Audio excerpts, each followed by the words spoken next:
Hello and marhaba, I'm Hania and welcome to my channel. Bradj are an Algerian specialty from the eastern regions of the country. Bradj are also called Mbraj, Lembraj or Mella, are often made in the months of March to May, marking the coming of spring. But today, when date paste is available all year round, this delicious bar cookie can be prepared and enjoyed with a tall glass of fresh milk or even lben, which is buttermilk. Bradj is a rustic type bar cookie that is not too complicated to prepare. These gently spiced semolina bars are stuffed with fragrant date paste that melts in your mouth. It's also good to mention with the same dough you can make Mbesses, which I previously shared in another video, and also Makrout, which is small diamond-shaped pastry known throughout North African countries. Before we begin, don't forget to give this video a like and let me know what you think down below. If you're new to it, I invite you to subscribe so you don't miss out on anything. All the ingredients are listed up on the screen as well as in the description box below. Bismillah, the ingredients that we're going to need are semolina, as you can see here. You can replace that with cornmeal for a gluten-free option. We're also going to need date paste, as you can see right here, as well as orange blossom water, warm water, melted butter. We also are going to need cinnamon, ground cloves, and apple butter, salt, sugar, and optionally baking powder. All the ingredients can be found below in the description box. Bismillah, we're going to begin by adding our semolina into our large mixing bowl, as you can see here. Then we're going to add in the salt, as well as the optional sugar and the baking powder. You can leave the sugar out if you are a diabetic or would just like to have a naturally sweetened bar cookie. Then we're also going to add in all of the melted butter, and then we're going to give that a really good mix and make sure that all of the grains of semolina are well coated with the melted butter, inshallah. As a general tip, it's always good to make sure that your semolina is well coated for this type of dough when we're making kasra or Bradj or even Mbesses or Makrout. You're going to see it's kind of going to be like wet sand. Now we're going to add in our water and give that a really good mix, inshallah. And then also our mazhar, our orange blossom water, and again continue to mix the dough, even slightly kneading it until we have a nice soft dough.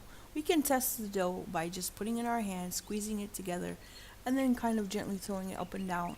And then if it does form a smooth dough, as you can see here, and it holds together, that means our dough is ready. So now all we're going to do is cover our dough and let that rest while we work on the filling. So here I have my date paste. This is a new, fresh, soft date paste, which is just so simple and easy to work with. You can just smash it together. If you're having an older variety of date paste, you're going to have to kind of steam it in a steamer or even soften it in the microwave. So all I've done was I added the butter, the cinnamon, and the orange blossom water, and I'm just going to mix and knead everything together until it's a nice paste. Now I'm going to take 2 squares of parchment paper. You can use wax paper if you like, and this is going to help us shape our dough. So I'm going to take the ball of date paste and lay it on one sheet of the baking paper, and then lay the next one on, and then just press it down and then roll it out with my rolling pin until I get a nice flat piece of date paste. If you have any holes, you can just patch them up easily, inshallah. So there you go, that's our date paste ready for our filling. You can see the thickness of it. It's just about the size of my thumb. Now I'm going to take my dough and I'm just going to gently roll it into a ball. It should be crumbly, but it's still soft and malleable, inshallah. I'm going to roll it into a dough ball, as you can see here. It's quite easy to work with, quite nice, inshallah. And then I'm going to just cut the dough into 2 pieces, 2 equal sized pieces, as you can see that I'm doing here. I'm going to set one aside, and then I'm going to put one ball on my parchment paper and roll it out to about the thickness of your finger. You want to make sure that the dough is even. You can help yourself by cutting the sides, as I'm doing here, and patching up places that are missing. You can use the knife, as I'm doing also here in the video, and just making sure that it's a nice even type of dough. You can make it into a rectangle, or you can make it into a square, as I've done here, or you can even make it into a circle. It's really up to your preference what you like. In the next part, we're going to take the date paste, and then we're going to lay it on top of this layer of the dough, of the semolina dough. If it's overlapping, that's fine because we're just going to cut it and adjust it later. Now we're going to take the other piece of dough, the second piece of dough, and we're going to do the same thing. We're going to put it on our parchment paper and we're going to roll it out until it's about the same size and shape as our previous dough.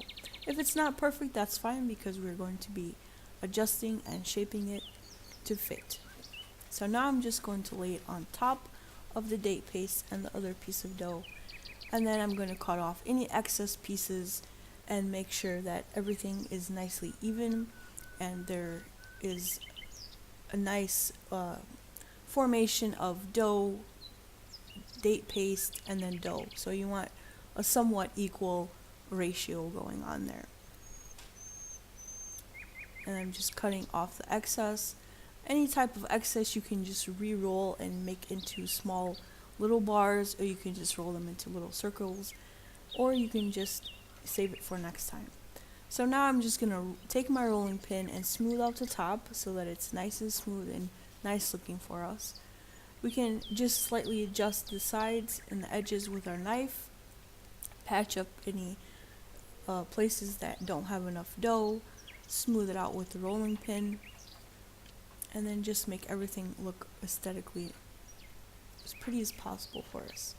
Now I'm just using a little cookie cutter, or you can use a ruler as a guide so that I have about the same size bars. And I'm just going to cut and then score my pieces of my date bars and then cut them as you can see that I'm doing here. There you go, that's what they look like. You can optionally take the knife and just adjust the sides that they're nicely shaped, and then also just score some little designs on top if you like. It's really up to you. You can also use some cookie cutters and then just decorate the tops. As you can see, I've used a little Hello Kitty cookie cutter and just decorate the top and give it a nice little look as well. So we're going to preheat a skillet on low heat.